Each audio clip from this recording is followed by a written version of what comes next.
Hello, my name is Joseph Calderisi, and the company I chose to do my project on is Royal Dutch Shell.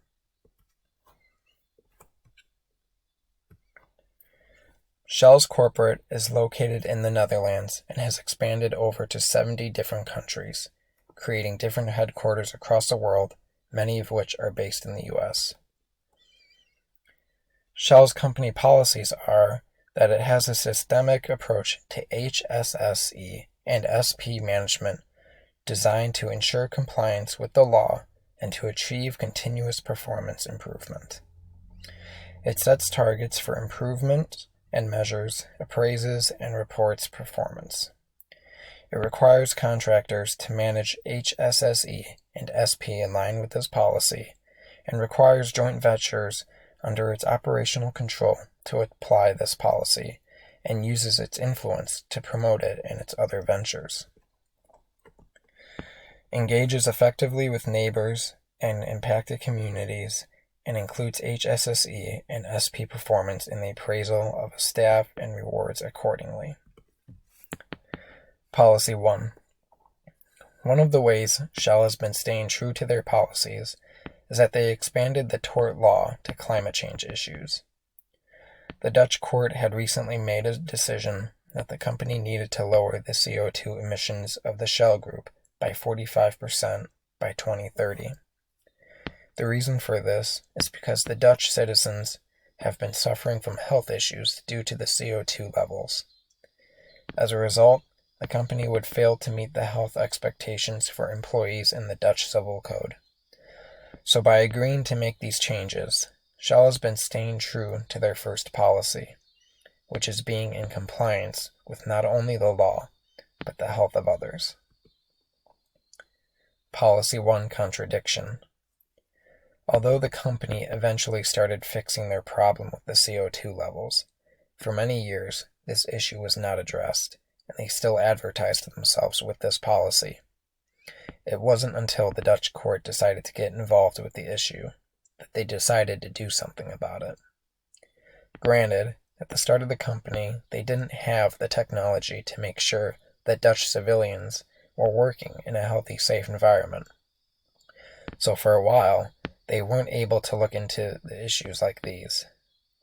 But once they had the technology to check for any health violations, they didn't do anything about it until 2021. Not only was the high levels of CO2 emissions harmful to people, but the environment as well, and by not keeping up with the health code, they are breaking the law. Policy 2. Another way the Royal Dutch Shell Company complies with their policies is that they create a vision statement. What the vision statement is that it's a plan of what and where the company wants to be in the future. It discusses all the different strategic plans and management decisions. It is made in a way that makes it brief and easy to understand so that the stakeholders can read it and know what is set for the future of Shell. The company makes sure that these goals are achievable, yet challenging to get. If the goals were to be easy, then the bar wouldn't be set very high for the company. The board of the company has always considered employee engagement to be a key piece in an effective company. They recognize that the workforce is the company's greatest asset and will go out of their way to give recognition when a certain goal is achieved. Policy 2. Contradiction. Even though Shell creates these vision statements, listing out all of their plans for the future, sometimes they don't make the right decisions. One of the bad decisions was that they decided to end upstream development. Upstreaming is when oil companies devote itself to finding and producing oil. This decision could cause Shell to have a major shortage of oil for the future. According to the Wall Street Journal, the CEO of Shell, Ben Van Beurden, was talking to the investors in New York and London to increase interest of Shell stock. Shell is telling investors that they are in the process of becoming a cleaner business, and by doing so, they are going to be selling electricity. Also, they will return $125 billion to investors through dividends and share buybacks. The only problem with this is that stock buybacks and dividends do not ensure supplies of oil. Policy 3 and 4. Shell uses contractors to help manage the health, security, safety, environment, and social performance because it is designed to help protect people in the environment. In return, Shell uses its influence to promote HSSE to other ventures. Policy 3 and 4 Contradiction. This policy states that Shell is committed to using their power to help keeping a safe environment. It was discovered back in 2018 that Shell donates $22 million annually to anti-climate lobbying. Even though Shell stated that they embrace the Paris Climate Accord, they are giving money to the complete opposite cause. Not only that, but Shell has been extracting oil from Niger Delta, earning billions because of it, and allowing all of the locals in the area to live in oil pollution due to their work. This has resulted in a lot of the villages there to now be uninhabited. Policy 5. Whenever Shell has a project, they research whether their project would have an effect on the land and on the community. They are constantly seeking out ways where their projects do not have any negative effect on the community and on the land.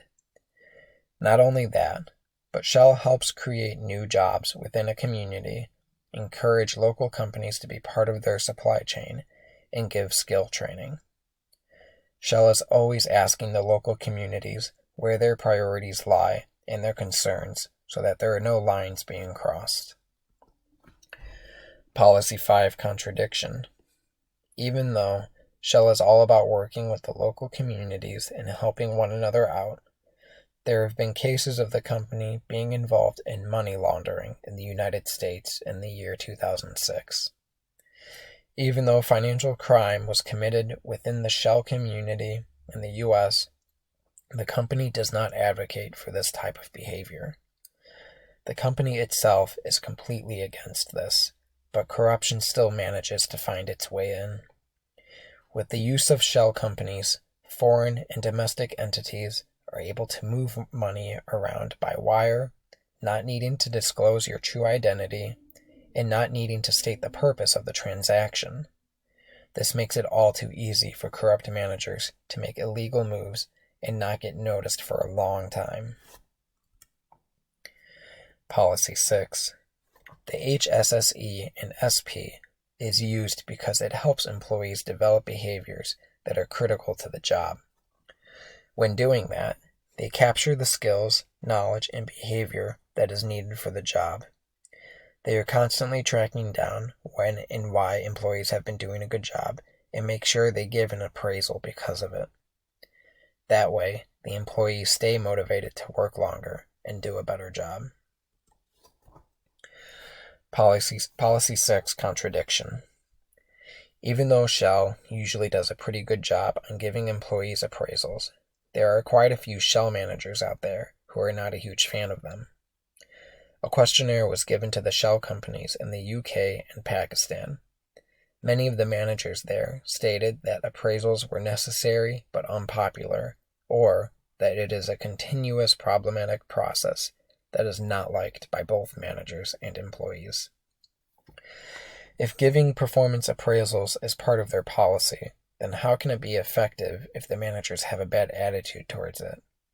Also, what could be done to fix this problem? The fact that this type of mindset is happening in 2 different countries says that this is a major issue that needs to be addressed. They are following their policy, but how effective will it be? The Royal Dutch Shell's social responsibility. Shell's social responsibility has a focus on human rights, a high level of governance and standards, safety measures, and community involvement. The company uses these strategies in order to comply with the regulations, protect stakeholders, and environment from harm. One of the problems with this idea is that the company is not very committed to these terms in developing countries due to the lack of governance and accountability. What the company should do is to find a way to put money aside to invest towards economic development, opportunities in economic growth, and enterprise development.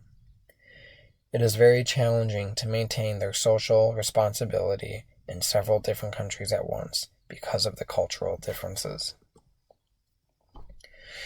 I thought it was very interesting finding out that there are Shell managers out there that really dislike giving appraisals. I think that it is super important to give feedback to your employees. That way you can work better, or they can work better. I always thought that managers would want to take the time discussing what his or her employees are doing a good job and what needs to be improved. If it were me, I would constantly be trying to give feedback as much as I can so my employees know that they are doing a good job or what it is they need to improve on. This helps the company as a whole. If the managers aren't on board, then neither are the employees. And the employees are a company's most valuable asset. Also, I can find it very disturbing that the Shell is not taking care of the citizens that live in Niger Delta.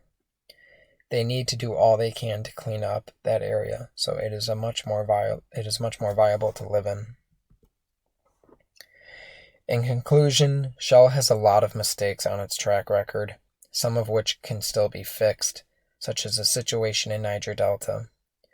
Corruption can make its way anywhere. It's just a matter of finding it before letting it do any damage, or even before it is accidentally welcomed into the company. There are going to be managers out there that don't want to put in the work. These errors can be found in several other very successful companies, such as Shell. The company has been very successful, but still has problems that needs to be addressed immediately. Thank you for watching, and I hope you enjoyed the presentation.